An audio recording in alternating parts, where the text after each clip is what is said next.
कांग्रेस खेल प्रकोष्ठ के अध्यक्ष प्रद्युमन यादव ने विधान परिषद के नामांकन की रसीद कटाई थी, लेकिन पार्टी की तरफ से चुनाव नहीं लड़ने का निर्देश मिलने पर आज प्रद्युमन यादव नामांकन रसीद वापस करने बिहार विधानसभा पहुंचे और उन्होंने पार्टी के नेताओं पर कई गंभीर आरोप भी लगाए। कांग्रेस खेल प्रकोष्ठ के अध्यक्ष प्रद्युमन यादव के साथ खगड़िया विधायक छत्रपति यादव भी पहुंचे। उन्होंने भी पार्टी के नेताओं पर कई गंभीर आरोप लगाए हैं। उन्होंने साफ तौर पर कहा है कि यदि कांग्रेस महागठबंधन में नहीं है तो अपने नेताओं को स्पष्ट क्यों नहीं बता देती है कि महागठबंधन से कांग्रेस बाहर है। यदि कांग्रेस ने उपचुनाव और एमएलसी के चुनाव में अपना स्वतंत्र उम्मीदवार उतारा था तो वह कैसे महागठबंधन में है। वहीं उन्होंने बिहार के बड़े नेताओं पर गंभीर आरोप लगाते हुए कहा कि नेता गुमराह करते हैं, आला कमान के निर्देश की बातें करते हैं लेकिन स्पष्ट कुछ भी नहीं बताते हैं। छत्रपति यादव ने कहा नेता प्रतिपक्ष तेजस्वी यादव और राजद के राष्ट्रीय अध्यक्ष लालू प्रसाद यादव ने बुलाकर बातें की हैं और उन्होंने नामांकन करने से मना किया है। साथ ही कांग्रेस के आला कमान ने भी नामांकन करने से मना किया है।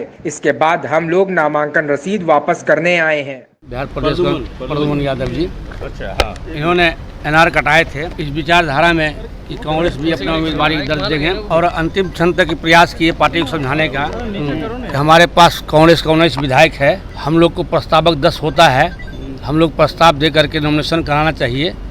उसके बाद जब विड्रॉल के बाद जब 20 तारीख को वोटिंग कर तारीख आती, ये लोकतंत्र का मंदिर है, यहाँ सब विधायक स्वतंत्र है वोटिंग करने के लिए। तो पार्टी जब इनको उम्मीदवार बनाते मान लीजिए तो पार्टी ये बोल रहे हैं कि मेरे पास संख्या नहीं है, तो 19 विधायक हम हैं, 19 विधायक में 10 विधायक की प्रस्तावक की जरूरत होती है, तो 10 का पहले प्रस्ताव कराते हैं और यहाँ के जो हमारे प्रदेश के नेतृत्व हैं आला कमान के नाम कह करके पूरा समय शेष कर दिए। जब आपको ऐसा बात थी, जब दो आप जो है उपचुनाव लड़े, आप आरजेडी से लग रहे हैं कि भाई गठबंधन में नहीं है, आप एमएलसी का चुनाव लड़े तो आपका गठबंधन में नहीं है, बोचहा चुनाव लड़े बोले गठबंधन में नहीं है, तो आप क्लियर क्यों नहीं करते कि हम गठबंधन में नहीं है। बिहार प्रदेश नेता बोलते, लेकिन दिल्ली में हमारे सोनिया गांधी आला कमान हैं, हमारे लालू जी जो राष्ट्रीय जनता दल के नेता हैं, वो कहते हैं कि राष्ट्रीय स्तर पर गठबंधन है। तो जब गठबंधन है तो आप क्यों नहीं कहते गठबंधन है। अगर नहीं था तो इनको नॉमिनेशन कराना चाहिए था। हम कांग्रेस के विधायक हैं, महागठबंधन से खगड़िया से जीत के आए हैं, छत्रपति यादव मेरा नाम है। मैं अथक प्रयास किया कि कांग्रेस का उम्मीदवार खड़ा होना चाहिए, मैंने नेतृत्व को भी समझाया है और महागठबंधन के साथ आगे भी अपना नामांकन को करना रोकिए और आगे जो देखा जाएगा राजनीति किया जाएगा। इन्होंने विड्रॉ कर लिया, यही समझा जाए? हाँ, विड्रॉ कर लिया इन्होंने महागठबंधन के पक्ष में विड्रॉ कर लिया। हाँ। और तेजस्वी जी के यहाँ से इनको खबर भी आ गई है कि आप मान जाइए, आप अपना नामांकन मत कीजिए, ठीक है। आरजेडी के जो प्रमुख नेता लोग आग्रह किए हैं कि जब मान लीजिए नहीं कहते हैं तो आप परिसर में जो है नामांकन मत कीजिए। कहते हैं ये मतलब कि जो मदन मोहन झा कहते हैं कि हमारा गठबंधन ही नहीं है, हम महागठबंधन के हिस्सा नहीं है। आप कह रहे हैं कि आप 2024 के हिमायत कर रहे हैं कि हम उनके साथ मिलकर लड़ेंगे। अरे गलत बोल रहे हैं भाई, मदन जी हो या हमारे CLP लीडर हो या मदन जी हो, वो सिर्फ अपने विचार बोल रहे हैं। सोनिया गांधी जी के विचार नहीं बोल रहे हैं ना। लालू जी उनके साथ दोस्ती किए, उनका आपने दाखिल करने का मन बनाया था, वापस क्यों हो रहे हैं? जैसे कि यहाँ प्रदेश और केंद्र जो नेतृत्व है हमारी, उसके मध्य में जो प्रदेश के नेता हैं, ये लोग केंद्रीय नेतृत्व को अधिकार में रख कर यहाँ हम लोग कार्यकर्ताओं के बीच में मध्य ये लोग प्रचार किया कि हमारा प्रदेश में गठबंधन नहीं है और इन्होंने विभिन्न चुनावों में महागठबंधन के विरुद्ध में अपने उम्मीदवार को खड़ा करके ये दर्शाने का कोशिश किया कि हम यहाँ से हमारी गठबंधन नहीं है और हम इस गठबंधन को नहीं मानते हैं। जबकि ये महागठबंधन में जीत कर आके निर्वाचित होकर उसी गठबंधन को आँख दिखाने का काम किया। तो हमको लगा कि जब ये समय बीतने लगा, एमएलसी का चुनाव आया जो सर पर, तो हमें लगा कि पार्टी जो गठबंधन में नहीं है तो अपने वर्कर को चाहे अपने यहाँ से किसी को उम्मीदवार बनाएगी, घोषणा करेगी।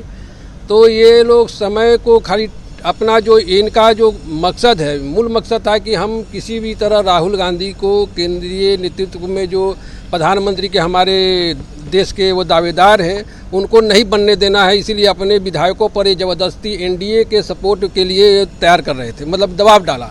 और इसी को लेकर हमने भी कहा कि जब आप अपना उम्मीदवार, जब गठबंधन नहीं है तो अपना उम्मीदवार उतारने में आपको क्या परेशानी हो रही है। तो ये लोग हमको भी अंधकार में रखा, वो हाँ ना करते रहे। तो हम व्यक्तिगत रूप से सभी विधायकों से मिलने के लिए प्रयास किया और उन्हीं प्रयास में माननीय खगड़िया सदर विधायक माननीय श्री छत्रपति यादव जी से संपर्क हुआ और विधायकों से हमारी संपर्क हुई। जब वो देखे कि हमारे हाथ से क्या कहते हैं निकल रहा है, तो अंतिम क्षण में वो अपने पार्टी का विधायक दल का मीटिंग अनावश्यक रूप से बुला लिया और कह दिया कि हम किस मतलब शीतकालीन और क्या कहते हैं इसके सत्र आने वाला है, उसके तैयारी के लिए हम। तो आप तैयारी के लिए है ना, आप घोषणा किया कि हम एमएलसी लड़ेंगे। जब महागठबंधन नहीं है तो आपने उम्मीदवार क्यों नहीं उठाया? कब कटवाए थे ये और क्यों कटवाए थे? नहीं, हम तो कल कटवाए इसको। अंतिम समय नहीं हुआ तो भाई, तो जब समय कुछ नहीं बात हो रहा था तो हमको तो कागज भी तैयार करना था। हमको तो भाई अपने जो अपने पार्टी के विधायक लोग हमें सपोर्ट किया कि भाई ये तो हम क्या कहते हैं लोकतंत्र की आत्मा को हत्या है। अगर हम आवाज़ नहीं उठाएंगे, और पार्टी माँ होती है और माँ को कोई अंधकार में रखे तो उनके जो योग बेटा रहेगा तो नहीं चाहेगा कि माँ हमारी अंधकार में जाए। तो हम लोगों ने पार्टी को और केंद्रीय नेतृत्व को आग्रह करने के लिए हमने ये कदम उठाया है। जी नहीं, हमारे केंद्रीय नेतृत्व ने किया कि बोला कि नहीं, आपको नहीं करना है, और हम लोग महागठबंधन के सपोर्ट में हैं। और जो लोग नहीं करना है, हमारे केंद्रीय नेतृत्व से सूचना आई है। अगर आपको हमारा वीडियो पसंद आया हो तो इसे लाइक करें, सब्सक्राइब करें और साथ ही बेल आइकन दबाना ना भूलें।